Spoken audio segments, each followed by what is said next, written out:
for everyone that's been online. But I just want to say that for people who are joining and watching this on my YouTube feed, this is Rick Levine and Steve Judd, and we're here at a conference that we're doing this weekend just north of London. And there is a virtual ticket available or tickets available that will be in my description here below.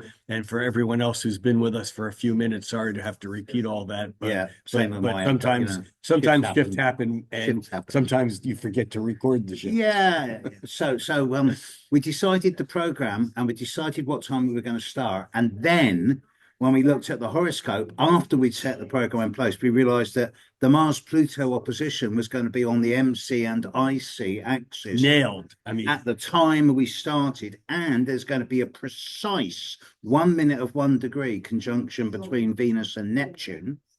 And then today, when we set up at the hotel and started welcoming the first people in, at the moment we opened everything up, Mars was rising and Pluto was setting. So this is definitely a Mars-Pluto event. well, but for me personally, the Venus conjunct Neptune that is perfecting today, well, on the second, actually, on May 2nd, I have a Venus Neptune opposition that's not just 0 degree orb, it's 0 degrees and 0 minutes orb, that opposition. So I have great affinity. So this is your soft, gentle, empathic, compassionate side. Fuck you.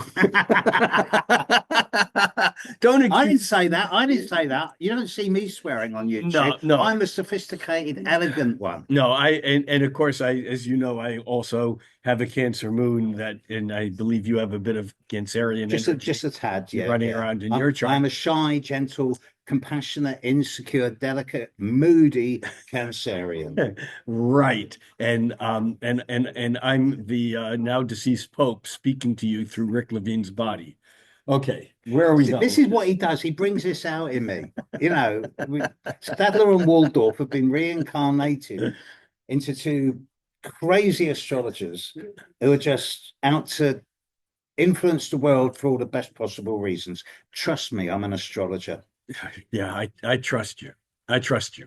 I trust him. Yes. I have my Venus opposition Neptune and today's Venus conjunct Neptune. We would trust a caterpillar. See, I have a Venus trine Neptune 1 degree. Oh, okay. And a Mars square Neptune 1 degree. Make me a good dancer, but it does mean I shouldn't do a lot of alcohol. Yeah. So here we are at this beginnings of this conference, and although certainly it would be fun with just you and me here, we also have Dr. Nick Campion joining us. Isn't he a professor? That's what they say. And Alex Trenoworth and Alex Trenoworth is with us, and Penny Thornton. Penny Thornton's coming, and so we got kind of a nice little tight little group here. And it's going to be a fun weekend. I'm really excited about this. We've already got about 15, 16 people arrived, and there's people from 23 different countries. And that's just in people coming here for the event. There's loads of day visitors, but we're also going to have about 120 people streaming. So if you want to join in on the stream, you're most welcome. You will be able to play back. So a lot of people are saying, does that mean we've got to watch it live? Well, it'd be great if you did, but if you can't, you will be able to watch it live afterwards for at least a week, possibly as long as 10 days. So up to you. You're most welcome.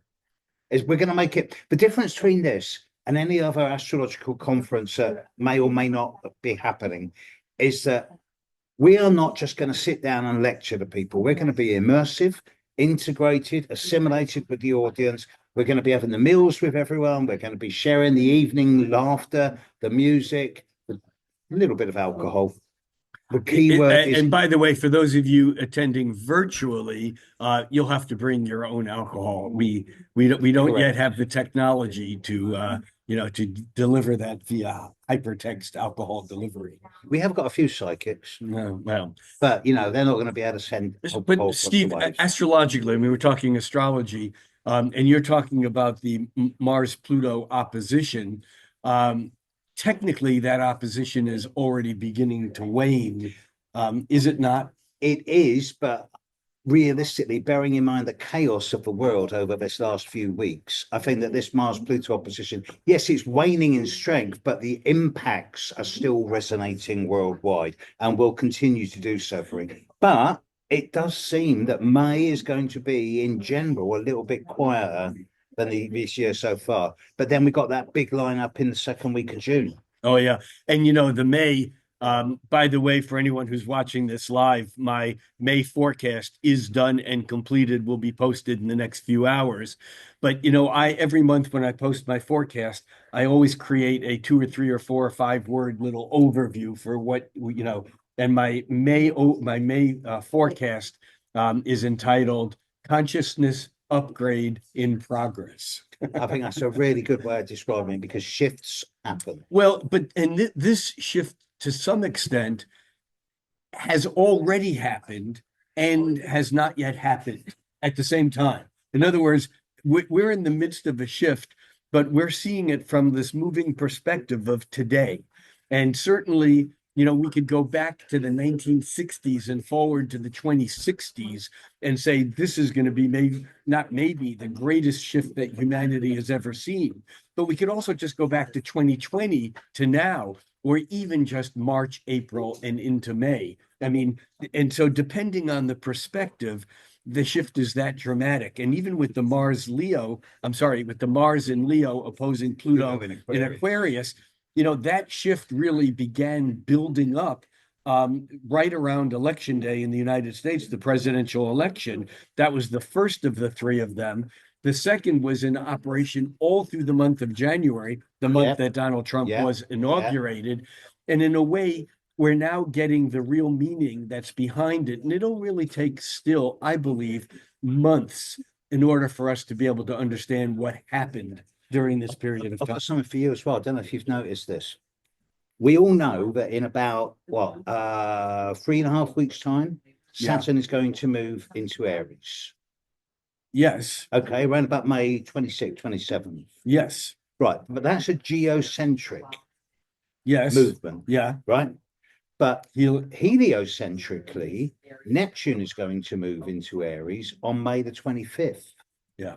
So Neptune Helio and Saturn Geo are going to move into Aries simultaneously. And they're already from heliocentrically, it's that difference in perspective that make them still look like, because of the retrogrades, that they're not, you know, not joined. Yeah, no, that's very, very powerful.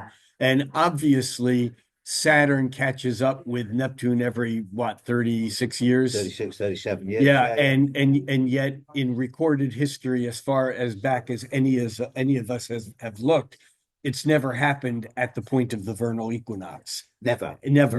Not in 10,000 years. And you know, it's important to understand that there are branches of astrology, cosmobiology, Uranian astrology in particular, where the 0 degrees Aries point is actually considered a mappable point, just like the nodes of the moon.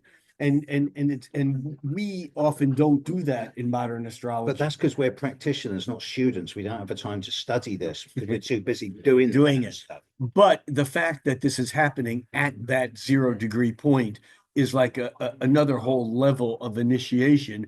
And then the fact that Saturn will very quickly trine, you know, Pluto, having just moved into Aquarius, and then that'll be followed by Neptune's trine. You know, it'll sextile Pluto into Aquarius, but then we get the Uranus moving into Gemini, and the Uranus trine Pluto. Yeah.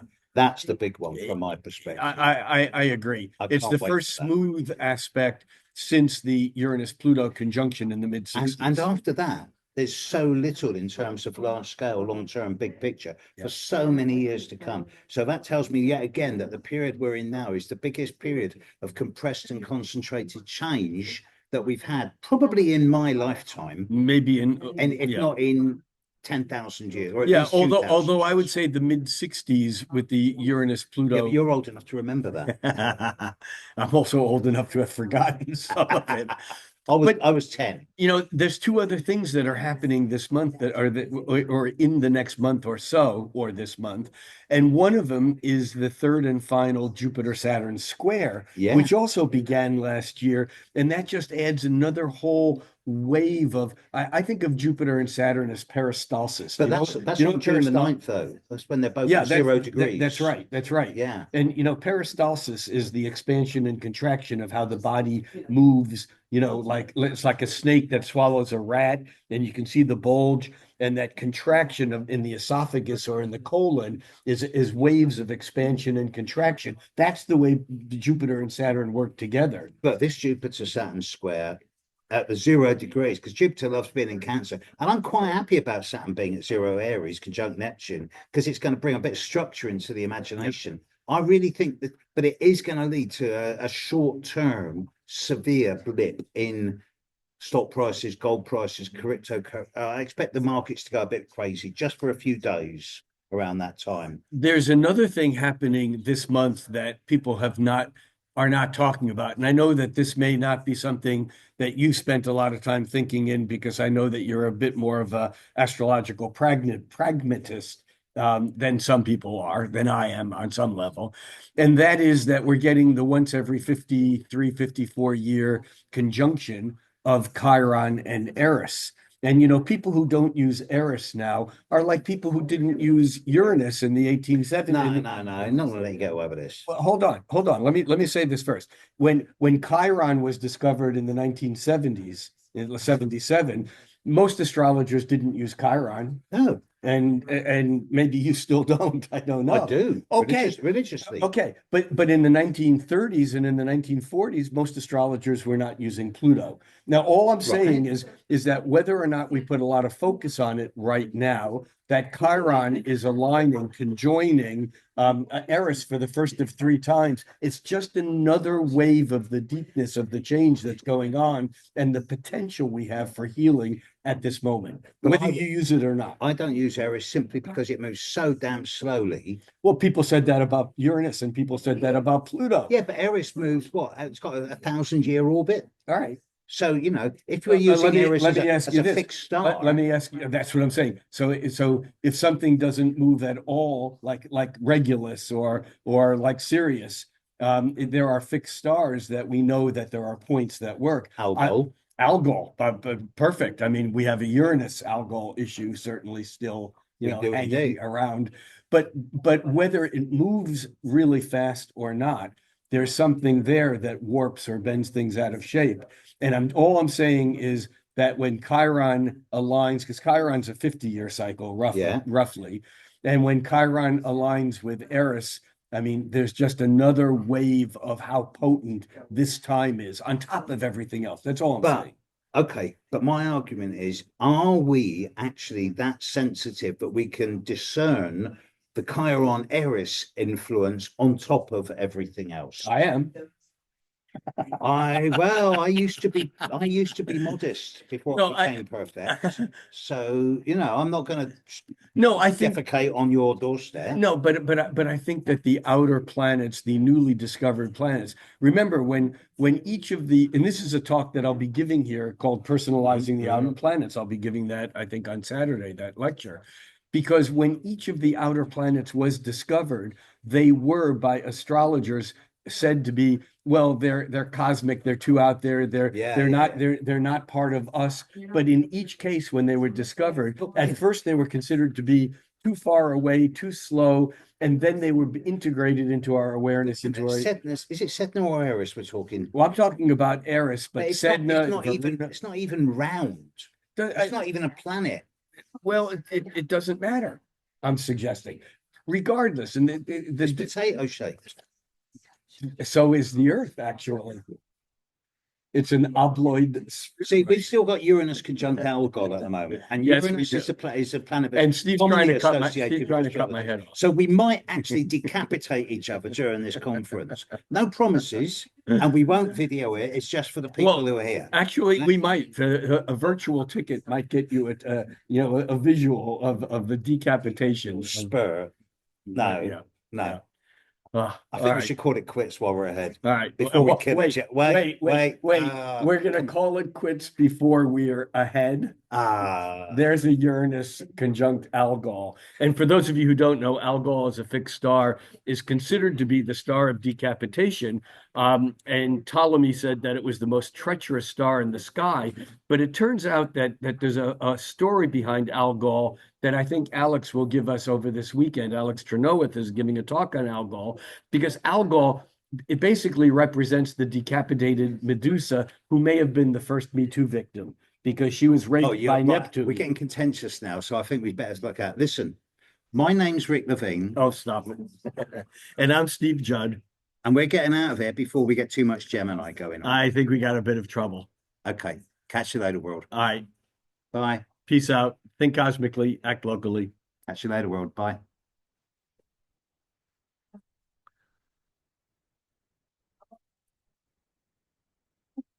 Oh my God. And we're still on Instagram. And there's probably a lot of people here have been saying things, but I've not been looking at the feed. I apologize. And Bye. bye. And now. We're actually doing a live Instagram and a live Facebook, a live YouTube on 2 different channels. So we were doing the Gemini thing of going everywhere and nowhere. There's a lot of Gemini over here holding space for you guys. Geminis can't hold space. They just take up space. They talk a good talk. All right. Nice. End meeting for all.